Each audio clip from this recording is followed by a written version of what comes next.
Hello नमस्कार दोस्तों, मेरे चैनल कथा भक्ति सागर में आप लोग का स्वागत है। आज हम रविवार व्रत की कथा सुनेंगे। पूरे काल में एक दम नामक एक राजा थे। उनके पुत्र का नाम राज्यवर्धन था। वे भली भांति पृथ्वी का पालन करते थे। उनके राज्य में धन्य जन प्रतिदिन बढ़ रहा था। उनसे अन्य राजा और संपूर्ण राष्ट्र अत्यंत प्रसन्न और संतुष्ट थे। उनका विवाह राजा विदुरथ की मानिनी नाम की कन्या के साथ हुआ था। किसी समय मानिनी राज्य सेवकों के समक्ष ही राजा के सिर पर तेल लगा रही थी। उसी समय उनके आंखों में आंसू गिर पड़े। वे आंसू जब राजा के शरीर पर गिरे तब उन्होंने मानिनी की ओर देखा और पूछा, मानिनी क्यों रो रही हो? पर उसने कुछ भी उत्तर नहीं दिया। राजवर्धन ने पुनः मानिनी से जिज्ञासा कि तुम क्यों रो रही हो? तब मानिनी ने कहा, राजन, मुझे मंदभागिनी के शोक का कारण आपके केशों के मध्य एक सफेद केश है। यह सुन राजा आप सभी उपस्थित राजगण और प्रजाजनों के सम्मुख हंसते हंसते पत्नी से कहने लगे, तुम रो मत। सभी प्राणियों में जन्म, मृत्यु, अपरिणाम आदि विकार लक्षित होते हैं। इसके लिए रोना व्यर्थ है। हमने सभी वेदों का अध्ययन, हजारों योगों का अनुष्ठान, पुत्र का उत्पन्न, अतिशय दुर्लभ विषयों का तुम्हारे साथ रहकर उपभोग, भांति भांति पृथ्वी का पालन तथा बाल अवस्था एवं युवावस्था के योग सभी कार्यों का संपदा किया है। अब वृद्धावस्था में हमारा वन में निवास करना कर्तव्य है। तब सभी प्रस्थ राजा और पूर्वजों के राजा को प्रणाम कर विनय पूर्वक कहा, राजन, आपकी पत्नी का रोना तो निर्थक है, किंतु हम लोगों अथवा सभी प्राणियों के लिए रोने का असमर्थ उपस्थित हो गया है। यदि आप वन को चले जाएंगे तो हम लोग भी साथ में ही प्रस्थान करेंगे। इसके फलस्वरूप पृथ्वी पर रहने वाले की निश्चय ही स्रोत शर्तार्थ सभी क्रियाएं समाप्त हो जाएगी। पर राजा ने वन में जाने का दृढ़ निश्चय कर ज्योतिषियों से पुत्र के राज्याभिषेक के लिए शुभ मुहूर्त के विषय में पूछा। ज्योतिषी बोले, राजन, आप प्रसन्न हो और कृपा करके पूर्वतः हम लोग की रक्षा कीजिए। राजन, आपके वन जाने से सभी लोग दुखित हो जाएंगे, इसलिए राजन आप वैसा ही कार्य करें जिससे सभी प्रजाजन कष्ट का अनुभव न करें। हम लोग आपसे शून्य इस सिंहासन को देखना नहीं चाहते। इस प्रकार उन लोगों का अन्य ब्राह्मणों, पूर्ववासियों, राजाओं, मंत्री, वीरताओं तथा बारंबार निवेदन करने पर भी राजा के वनवास की इच्छा परित्याग न कर यमराज कभी भी क्षमा न करेगा।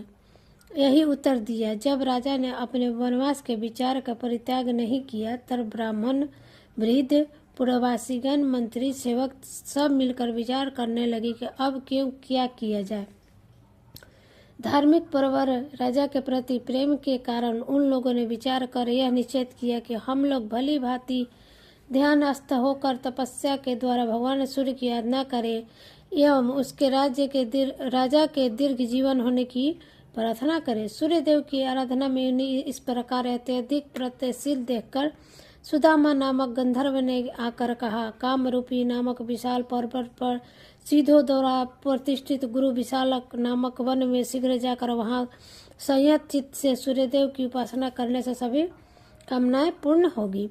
गंधर्व की इस वाक्य को सुनकर वे सभी वन में चले गए। वहां भली भांति पूर्वक 3 मास तक उन्होंने स्रोत पाठ, व्रत, पूजा, कथा आदि श्रवण करने पर भगवान सूर्यदेव संतुष्ट हुए। इसके बाद सूर्यदेव स्वयं दुर्निरीक्षित होने पर भी अपने दिव्य मंडल से निकलकर और उदयकालीन मध्य मंडल से समापित होकर उन आराधनाओं को दर्शन दिया तथा वर मांगने को कहा। तब प्रजा ने कहा, भास्कर देव, यदि आप हमारी भक्ति से प्रसन्न है तो हम लोगों के राजा निरोग, विचित गुण, पूर्व कोष तथा स्थिर यौवन होकर 10,000 वर्ष जीवित रहे।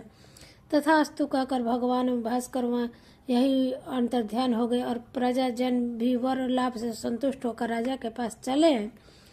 सहसांशु की आराधना और वर लाभ की जो कुछ घटना घटी प्रजा ने राजा से कह सुनाई।